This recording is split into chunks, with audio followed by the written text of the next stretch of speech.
Hello guys, welcome back to my channel. இன்னைக்கு நம்ம என்ன கோர்ஸ் பற்றி பார்க்க போகிறோம் அப்படின்னு பார்த்தோன்னா எம்எஸ்சி இன் கார்டியாக் டெக்னாலஜி. இந்த கோர்ஸ் வந்து ஒரு போஸ்ட் கிராஜுவேட் கோர்ஸ். இந்த கோர்ஸோட டியூரேஷன் வந்து 2 years. இந்த கோர்ஸோட எலிஜிபிலிட்டி க்ரைட்டீரியா வந்து என்ன அப்படின்னு பார்த்தோன்னா, அவங்களோட யூஜியில் வந்து பாஸ் பண்ணியிருக்கணும், வித் 50% மார்க்ஸ் வந்து அவங்க ஸ்கோர் பண்ணியிருக்கணும். அண்ட் கார்டியாக் டெக்னாலஜியை வந்து அவங்களோட ஒரு மெயின் சப்ஜெக்டாக வந்து அவங்க படிச்சிருக்கணும். அப்படி இல்லைன்னா அவங்க ஏதாச்சும் ஒரு சயின்ஸ் ஸ்ட்ரீமில் மினிமம் 50% மார்க்ஸ் வந்து ஸ்கோர் பண்ணியிருக்கணும். இந்த எலிஜிபிலிட்டி க்ரைட்டீரியா வந்து depending on the colleges and யூனிவர்சிட்டிஸை பொறுத்து வந்து மாறுறதுக்கு சான்சஸ் இருக்குது. அண்ட் இந்த கோர்ஸோட average fees in Indian rupees வந்து 1 lakhலேருந்து 4 lakhs வரைக்கும் இருக்கலாம். அண்ட் இந்த கோர்ஸோட அட்மிஷன் ப்ராசஸ் வந்து கம்ப்ளீட்லி மெரிட் பேஸ்டாக தான் வந்து இருக்கும். இந்த கோர்ஸை கம்ப்ளீட் பண்ணக்கப்புறம் நீங்கள் எவ்வளோ சேலரி ஏர்ன் பண்ணலாம் அப்படின்னு பார்த்தோன்னா, இன் Indian rupees 3 lakhs per annumலேருந்து 7 lakhs per annum வரைக்கும் ஏர்ன் பண்ணுறதுக்கு சான்சஸ் இருக்குது. அண்ட் இந்த கோர்ஸை கம்ப்ளீட் பண்ணவங்களுக்கு என்னென்ன ஜாப் ப்ரொஃபைல்ஸ்லாம் இருக்குது அப்படின்னு பார்த்தோன்னா, cardiac technologist, clinical specialist, health care administrator, telecardiology specialist, இந்த மாதிரி நிறைய ஜாப் ப்ரொஃபைல்ஸ் வந்து இவங்களுக்கு வந்து இருக்குது.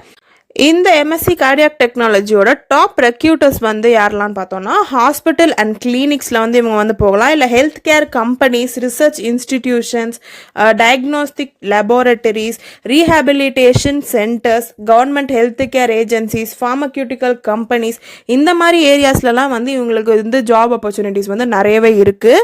அண்ட் இவங்களை ரெக்யூட் பண்ணிட்டு இருக்காங்க.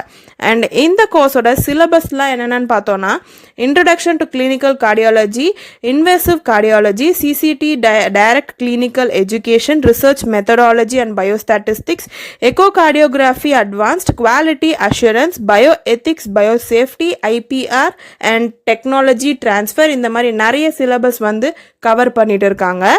அண்ட் இந்த கோர்ஸோட ஜாப் ப்ரொஃபைல்ஸ் வந்து நம்ம இப்போ பார்த்தோம். அண்ட் இப்போ என்ன பண்ண போகிறோம்னா, அந்த ஜாப் ப்ரொஃபைல்ஸ் அண்ட் அதோட சேலரி இன் இந்தியன் ருபீஸ் வந்து பார்க்கலாம். Number 1 cardiovascular technologist. இவங்களோட சேலரி இன் இந்தியன் ருபீஸ் பார்த்தோன்னா 3 lakhs per annum வரைக்கும் இருக்கலாம். Number 2 clinical specialist. இவங்களோட சேலரி இன் இந்தியன் ருபீஸ் வந்து 7.1 lakhs per annum வரைக்கும் இருக்கலாம். Number 3 health care administrator. இவங்களோட சேலரி இன் இந்தியன் ருபீஸ் வந்து 6.5 lakhs per annum வரைக்கும் இருக்கலாம். Number 4 sonographer. இவங்களோட சேலரி இன் இந்தியன் ருபீஸ் வந்து 3.4 lakhs per annum வரைக்கும் இருக்கலாம். அண்ட் இந்த எம்எஸ்சி இன் கார்டியாக் டெக்னாலஜியை ஆஃபர் பண்ணக்கூடிய காலேஜஸ் வந்து பார்க்கலாம். Number 1 MMM college of health science Chennai. Number 2 Savitha medical college of hospital Kanchipuram. Sri Ramachandra medical college and research institute. Number 4 Vels institute of science and technology and advanced studies Chennai. Number 5 Meenakshi academy of higher education and research Chennai. Number 6 Mahatma Gandhi medical college of research institute Pondicherry. Number 7 SRM institute of science and technology Chennai. So உங்களுக்கு வந்து admission and fees பற்றின detailed information வேணும் அப்படின்னு நினச்சிங்கன்னா, நீங்கள் என்ன college choose பண்ணுறீங்களோ அந்த காலேஜோட வெப்சைட் ஆர் யூனிவர்சிட்டியோட வெப்சைட்டில் போய்ட்டு நீங்கள் வந்து செக் பண்ணலாம். அவங்களோட fees and admission procedure, eligibility, இது எல்லாமே வந்து அவங்க மென்ஷன் பண்ணியிருப்பாங்க. ஸோ அதை வந்து செக் பண்ணிவிட்டு உங்களுக்கு பிடிச்சிருந்தா நீங்கள் வந்து ஜாயின் பண்ணலாம்.